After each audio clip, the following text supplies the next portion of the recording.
속에서 은혜를 누리고 살고 있습니다. 모든 삶의 모든 것이 은혜입니다. 그런데 많이 이 은혜를 누리고 살지만 은혜의 핵심 모르고 있습니다. 이 세상 사람 가운데 하나님의 은혜를 안 누리는 사람은 하나도 없습니다. 모두가 다 자연의 혜택을 누리고 있습니다. 우리가 수고하고 애써서 얻는 것도 많지만 거저 주어진 것이 태반입니다. 그런데 이 세상 사람들이 자연의 은혜를 누리고 그 속에서 하나님의 은혜를 찬양합니까? 아닙니다. 코로나19를 지나면서 더욱 절실하게 하나님의 은혜가 임하고 있는데 많은 분들이 하나님의 은혜를 잊어버리고 오히려 하나님을 향해서 불평하고 원망할 때가 있습니다. 여러분 생각해 보세요. 코로나19 바이러스가 인간의 과학 문명은 해결이 안 되잖아요. 우리 의술로 해결이 안 되잖아요. 이 작은 바이러스가 조금만 더 활발하게 역사하면 갑자기 몇백 명이 죽어요. 가만히 생각해 보세요. 만약에 하나님이 인간이 자연을 파괴하고 하나님의 은혜의 법칙을 어겼기 때문에 일어난 이 재앙을 하나님이 그냥 손 딱 놓고 놔두셨으면 우리 다 죽었습니다. 여러분, 바이러스가 조금만 더 강하게 없어도 다 죽습니다. 하나님이 붙드신 것이 은혜입니다. 코로나19가 왜 빨리 안 지나가나 하나님 어디 이런 말 하면 안 됩니다. 하나님 감사합니다. 우리의 죄악 때문에 온 이 재앙을 하나님이 억제해 주시니 감사합니다. 그리고 겸손하게 엎드리면 하나님의 은혜가 이 재앙을 없애야 할 줄로 믿습니다. 여러분, 코로나19가 재앙으로 왔어요. 마귀가 이것을 통해서 우리를 괴롭힙니다. 그러나 우리가 하나님 앞에 기도하면 고난을 통한 우리를 통해서 하나님은 친히 우리를 온전하게 하십니다. 우리를 굳건하게 하십니다. 우리를 강하게 하십니다. 우리를 견고케 하실 것입니다. 만인이 은혜를 누리고 사는데 은혜를 모르고 살다가 그래서 은혜 속에 사는 가정 속에서 하나님이 계속 뭘 말씀하십니까? 네가 은혜 속에 있음을 깨달아야 한다는데 못 깨닫다가 마지막 죽고 지옥으로 갑니다. 이것이 인생입니다. 사도 요한이 은혜의 핵심을 우리에게 말해 주었습니다. 요한복음 1장 15절로 16절 요한이 이렇게 말합니다. 사도 요한이 누구 얘기를, 침례 요한이 전한 얘기를 기록했습니다. 요한이 그에 대하여 증언하여 이르되 내가 전에 말하기를 내 뒤에 오실 이가 나보다 앞선 것은 나보다 먼저 계심이라 한 것이 이 사람을 가리킴이라 하니라. 우리가 다 그의 충만한 데서 받으니 은혜 위에 은혜로라. 하나님이 이 세상을 은혜로 충만케 하셨습니다. 우리 예수님 안에 하나님의 은혜가 충만한데 그 충만한 가운데 우리가 더 큰 축복과 사랑을 받으니 은혜 위에 은혜로라. 은혜의 핵심은 예수님이시죠. 아까도 말했습니다. 은혜를 누리고 살면서 사람들은 핵심을 모른다고 했습니다. 여러분, 이 세상 모든 사람들이 은혜를 누리고 은혜를 알고 은혜를 이야기합니다. 증거가 뭡니까?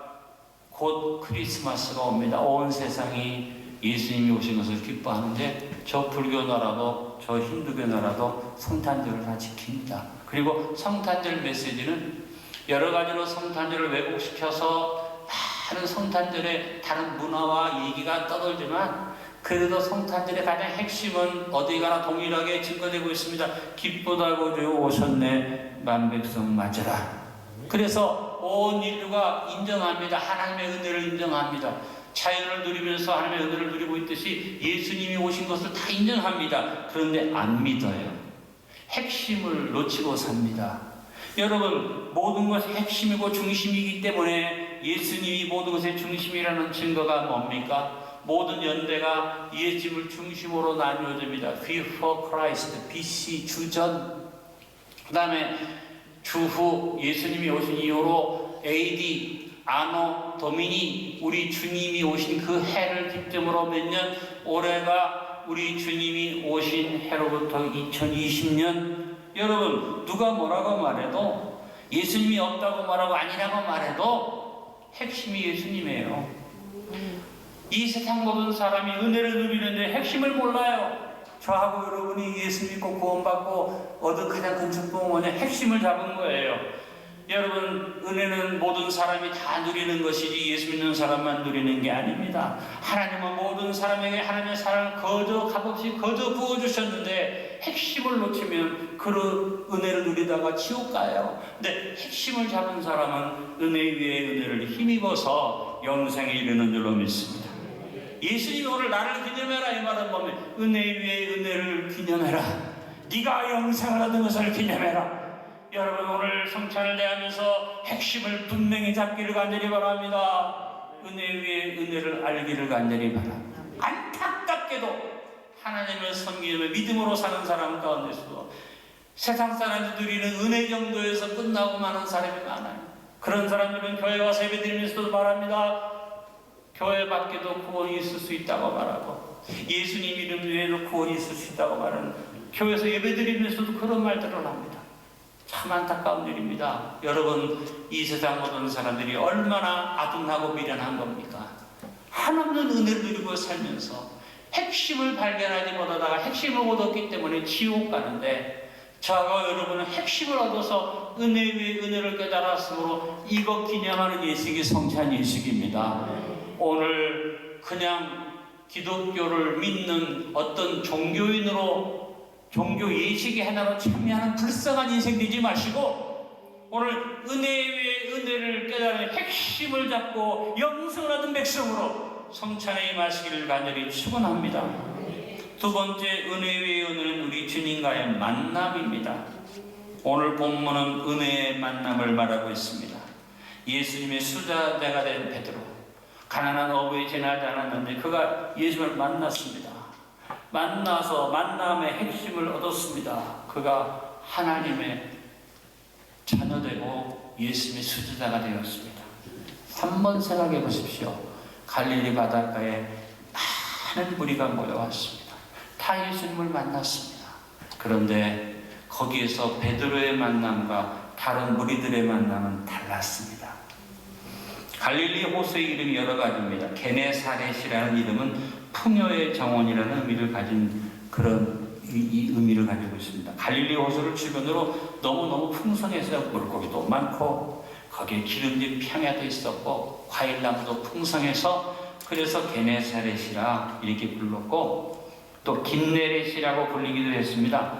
모양이 하프 모양처럼 생겨서 긴네렛, 하프와 같은데 긴네렛의 의미는 하프의 의미도 있습니다만 무슨 의미를 가지면 달콤하다, 감미롭다라는 의미를 가지고 있습니다. 그 당시 이 갈릴리 호수 주변에 많은 과일들이 감미로웠기 때문에 민수기 34장 11절과 여호수아 12장 3절에는 이 호수를 긴네렛이라고 말합니다. 하프 모양으로 생긴 아주 달콤한 지역이다라는 뜻입니다. 예수님 시대에는 이 갈릴리 호수가 티베리아 바다로 불리웠습니다. 헤롯 안티파스 왕이 로마의 티베리우스 황제를 기분 좋게 하려고 그 호수 주변에 디베라라는 도시를 건설하고 그 다음부터 갈릴리 호수를 티베리우스 황제의 바다다 그렇게 이름을 지어서 아부하면서 그렇게 이름을 지었습니다. 흔하게 그 당시에서 이 마태나 마가는 갈릴리라고 이름을 불렀는데, 갈릴리는 둥글다라는 의미를 가지고 있어서 갈릴리 호수 주변으로 둥글게 돌아갈 수 있는 것을 의미하기도 합니다. 근데 누가가 오늘 말씀에서 갈릴리라는 말을 쓰지 않고 게네사렛이다 이렇게 썼습니다. 풍요를 상징하는 게네사렛이라는 이름을 쓰면서, 그런데 그 호숫가에 펼쳐진 장면은 풍요가 아니잖아요. 베드로가 노련한 어부로서 탐이 맞도록 그물을 내렸는데 한 마리도 잡지 못하고 낙심해서 그물을 씻고 있는 장면이에요. 무슨 의미입니까? 인생의 모습입니다. 풍요한 것 같은데, 기름진 것 같은, 이름은 그렇게 그럴듯한데 수고하고 애써도 공허와 허무와 무의미 속에 사는 인생, 그 대표적인 인생 베드로, 그 주님은 베드로를 주목하시면서 이 말씀을 기록하게 하신 것으로 봅니다. 여러분, 이 게네사렛 호숫가에 오늘 말씀해 보니까 많은 무리가 모여왔습니다. 시몬도 그 중에 하나죠. 오늘 무리가 모여온 것을 1절에 말합니다. 무리가 몰려와서 하나님의 말씀을 들었다. 그런데 여러분, 이 많은 무리하고 베드로의 차이점이 뭡니까? 베드로는요, 그렇게 예수를 따라다닐 만큼 시간적 여유가 없어. 경제적 여유도 없어. 하루하루 먹고 살기가 바빠. 그래서 베드로는 열심히 그물을 가지고 고기를 잡다가 한 마리도 못 잡아서 낙심해 있는데 예수님이 찾아오신 거예요. 만남은 만남인데, 예수님과의 만남은 만남인데, 많은 무리들이 예수님을 따라와서 만난 거하고 자기 삶이 바빠서 다른 것은 관심 갖지 못하는, 그런데 얻은 것이 없고 가진 것이 없는, 어떻게 보면 낙심된 인생, 그 인생 가운데 누가 예수님 찾아와서 만났어요. 예수님이 찾아오신 것은 뭡니까? 베드로의 배, 많은 배 가운데도 베드로의 배 위에 올라서셨어요. 그리고 다른 복음서에 보니까 베드로야, 네 배를 좀 빌리자 하셨어요. 여러분, 오늘도 여러분이 많이 오셨어요. 영상으로도 예배를 드려요. 예수님을 만납니다. 이 만남은 의미가 없습니다. 내가 원해서 내가 아니요. 뭔 이유인지 알 수 없지만 여러분 인생의 배전에, 여러분의 삶의 배전에, 뭐 어쩌면 여러분은 베드로처럼 공허하고 허무하고 수고했는데 어디 계셨는 나의 삶에 주님이 찾아오시는 역사가 있어서 예수님을 만나기를 바랍니다. 여러분 예수님을 만나는 일에 중요한 의미를 깨달으시길 바랍니다. 우리는 살아가면서 많은 사람 만납니다. 부모도 만나고 자녀도 만나고 주변의 이웃들도 만나고 오늘도 우리가 많이 만났습니다. 예수님도 만나죠. 그런데 우리들이 찾아가서 만난 그 예수님이 아니라 나를 찾아오신 예수님, 내 삶에 와서 나를 부르시는 예수님을 만나야지 돼요. 누가복음 19장 10절에 인자가 온 것은 잃어버린 자를 찾아 구원하려 함이니라. 오늘도 예수님은 우리를 찾아오셨습니다. 여러분 몰려온 무리 중에 하나로 끝나지 마시고 여러분의 삶의 뱃길에 찾아오신 예수님을 만나세요. 은혜 외에 은혜를 발견하시고 은혜 외에 은혜를 누리시길 주님의 이름으로 축원합니다. 요한계시록 3장 20절에 말합니다. 볼지어도 내가 문 밖에서 소두드리노니 누구든지 내 음성을 듣고 문을 열면 내가 그에게로 들어가 그와 더불어 먹고 그는 나와 더불어 먹으리라. 여러분 예수님이 여러분 문 앞에 와서 여러분을 향해서 두드리고 계신데 예수님 어디 계세요? 예수님 코로나19를 물리쳐주세요. 하나님 어디 계세요? 하고 여전히 예수님을 찾아 방황하는 인생이 되면 안 됩니다. 주님 나를 찾아오셨다. 내 삶의 배전에 오셨다. 베드로가 주님께 배를 내어드린 것처럼 내 배를 내어드리자. 이 만남을 가진 사람이 오늘 성찬의 기념을 제대로 행하는 사람인 줄로 압니다. 나를 기념하라. 이 말에 보면 너와 나와의 만남을 기념하라.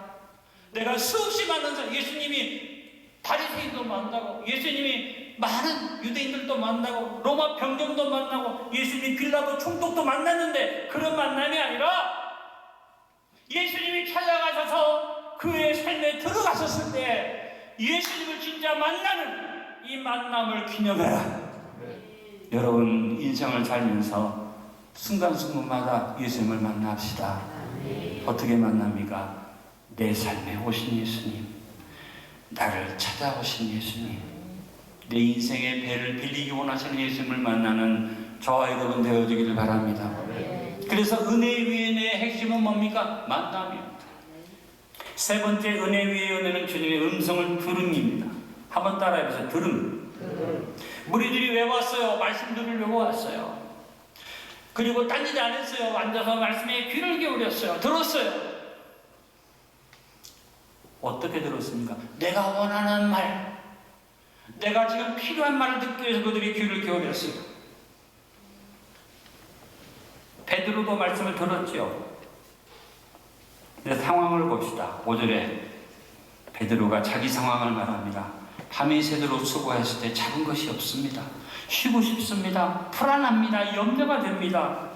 그런데도 불구하고 시몬이 말씀을 들은 결과가 뭘로 고백되어집니까? 이렇게 힘들고 어려운데 말도 안 되는 소리, 밤에도 안 잡히는 이 갈릴리 바다에서 이 대낮에 가서 그물을 던져요. 얕은 데서도 그물 고기가 안 잡히는데 뭐 깊은 곳에 가서 그물을 던져요. 베드로는 이렇게 말하고 싶었겠지만 말씀을 듣고 베드로는 그 말씀이 어떻게 역사되어집니까? 밤이 맞도록 수고하시나 잡은 것이 없습니다. 그러나 따라하면 말씀에 의지하여 내가 그물을 내리리이다. 예수님의 말씀을 같이 들었는데 일반적인 사람들은 듣고 끝난 거예요. 근데 베드로는 말씀을 듣고 말씀에 사로잡혔어요. 여러분 무엇을 기념하는 겁니까? 그냥 말씀을 듣는 거예요? 교회 와서 좋은 얘기 듣는 거예요? 내가 듣고 싶은 얘기 듣는 거예요? 목사가 오늘 설교가 내 마음에 맞는 말 해서 참 기분 좋아. 그거예요? 그게 아니라 말씀을 들을 때 나도 모르게 말씀에 사로잡혀서 내가 가지고 고기를 잡았으나 잡은 것이 없는데, 그런데 당신이 주신 말씀은 너무나 엉뚱해. 그러나 말씀에 의지해서 말씀에 사로잡혀 내가 그물을 내리리이다. 여러분, 들음에 대해서 깊이 생각해 보십시오. 내가 듣기 원하는 말, 내가 좋아하는 말, 내가 필요한 말만 듣는 그런 신앙생활 하지 말고, 이걸 떠나서 내 상식에 안 맞고 내 지식에 안 맞고 내 경험에 안 맞고 내가 원하는 것 다르지만 주님이 주시는 말씀에 귀를 기울임으로 말씀에 사로잡히는 진정한 예수님의 음성을 듣는 들음을 가진 사람, 그 사람이 오늘 성찬의 기념에 참여하는 것입니다. 복음의 핵심이 뭡니까? 하나님 말씀을 듣는 겁니다. 내가 듣기 원하는 것에 사로잡혀서 내가 원하는 말씀에 사로잡힌, 그래서 내 생각과 내 말에 맞는 말을 찾는 인생이 아니라 내가 원하는 것 있고 바라는 것에서 이건 잊어버리고 말씀에 사로잡힌. 여러분, 요한계시록 3장 20절에 아까 문 밖에 서서 두드리는데 뭐라고 말합니까? 요한계시록 3장 20절의 핵심이 뭡니까? 문 두드리는 소리를 듣고 문을 열면 말하지 않습니다. 내 음성을 듣고 문을 열면. 이 세상 모든 사람에게 주님이 문을 두드리고 계세요. 근데 몰라요. 두드리는 것을 깨닫지 못해요.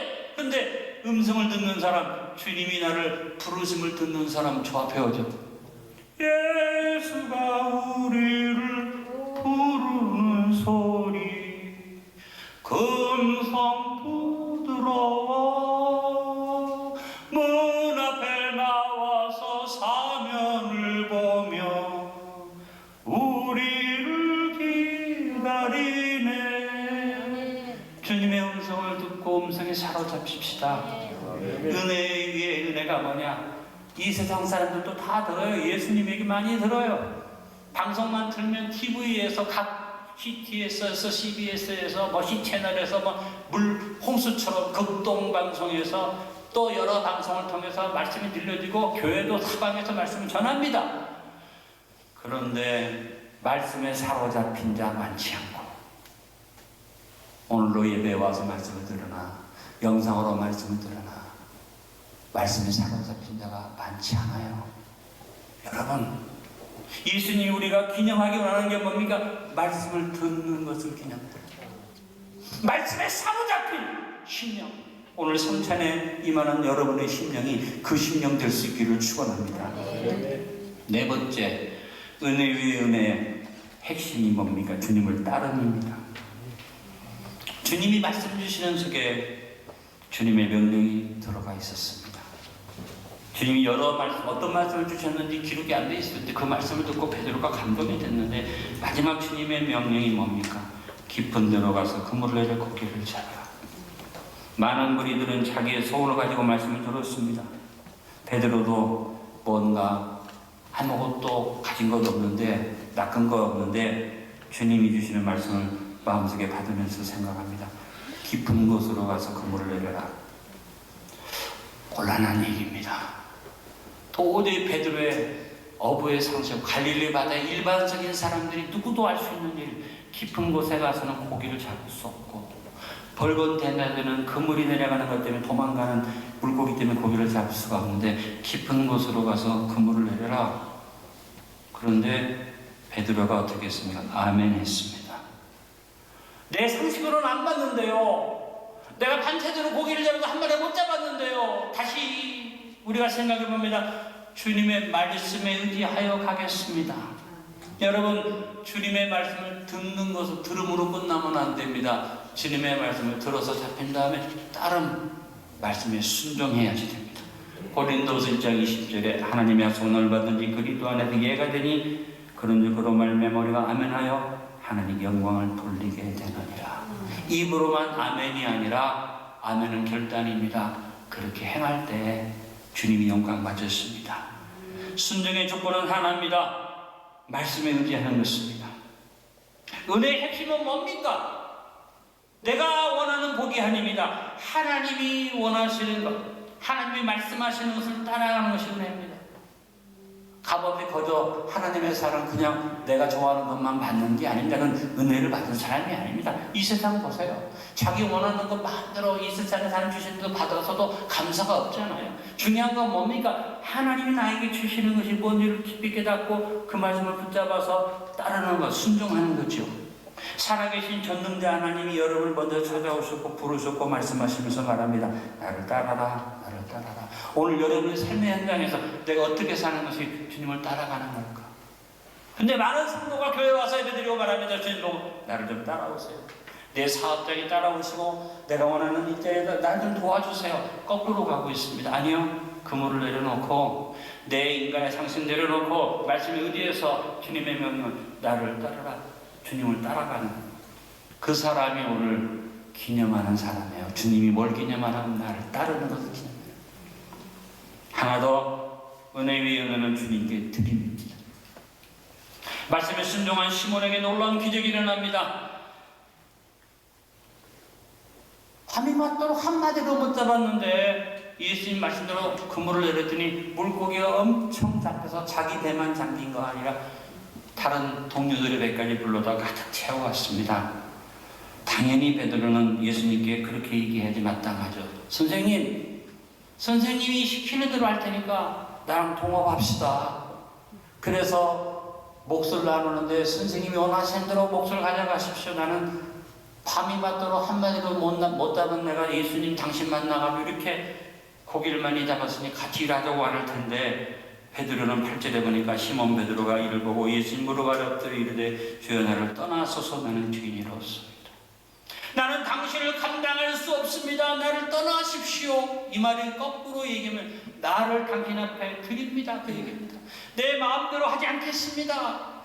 당신이 내 삶을 주관해 주십시오라고 자기를 집게 드리는 고백이었다고 생각합니다. 여러분 베드로가 그물을 내려 잡은 것은 물고기 아니라 자기 자신을 건졌습니다. 내가 누군가? 나는 죄인이구나. 많은 사람이 원하는 것을 찾아 교회에 옵니다. 그리고 요구합니다. 중요한 것은 뭐냐? 예수님 만나서 자신을 건질 수 있어야 됩니다. 여러분도 주님을 만나고 고백할 수 있어야 나는 죄인입니다. 내가 바라는 것, 내가 원하는 것 다 내려놓습니다. 주님, 죄인 된 내가 주 앞에 엎드려 싸우니 주님이여 나를 받아주십시오. 그래서 베드로가 자기의 삶을 주 앞에 올리는 결단을 했을 때 주님이 기가 막힌 말씀을 하십니다. 네가 포로는 사람을 취하리라.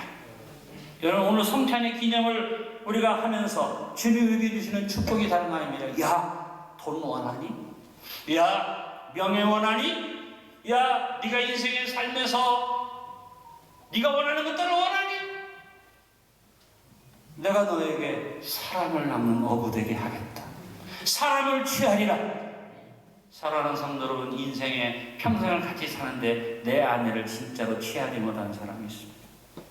내가 배 아빠나 자식을 낳고 길렀는데 내 자식이 진짜 내 자식이 아닌 것처럼 나와 너무나 먼 것처럼 느껴지는 경우도 있습니다. 여러분 예수님 만나서 예수님을 향해서 나를 드리면요, 주님이 여러분 인생을 어떻게 해주십니까? 사람을 취하는 인생 되게 하십니다. 진정한 이 인생의 내 삶에 하나님 주신 축복된 사람들을 얻을 뿐 아니라 주변에 있는 모든 사람들을 하나님의 사람으로 취해서 내가 사람을 낳는 어부되어 주께 드리게 하는 축복이 하나님을 따르는 자에게 있습니다. 오늘 말씀의 결론을 맺습니다. 은혜의 핵심은 은혜 위의 은혜입니다. 은혜 위의 은혜를 놓치지 맙시다. 은혜 위의 은혜는 나를 찾아오신 예수님을 만나는 만남입니다. 은혜 위의 은혜는 주님이 주신 말씀을 듣는 들음입니다. 은혜 위의 은혜는 주님을 진정으로 따라가는 따름입니다. 은혜 위의 은혜는 주님께 전부 드림이 은혜 위의 은혜입니다. 찾아오신 예수님을 만나 말씀을 듣고 죄인인 자신을 발견하고 주님을 따르며 나를 드림으로 은혜 위의 은혜를 전하며 다른 사람을 낚아 주님께로 데려가는 증인들이 됩시다.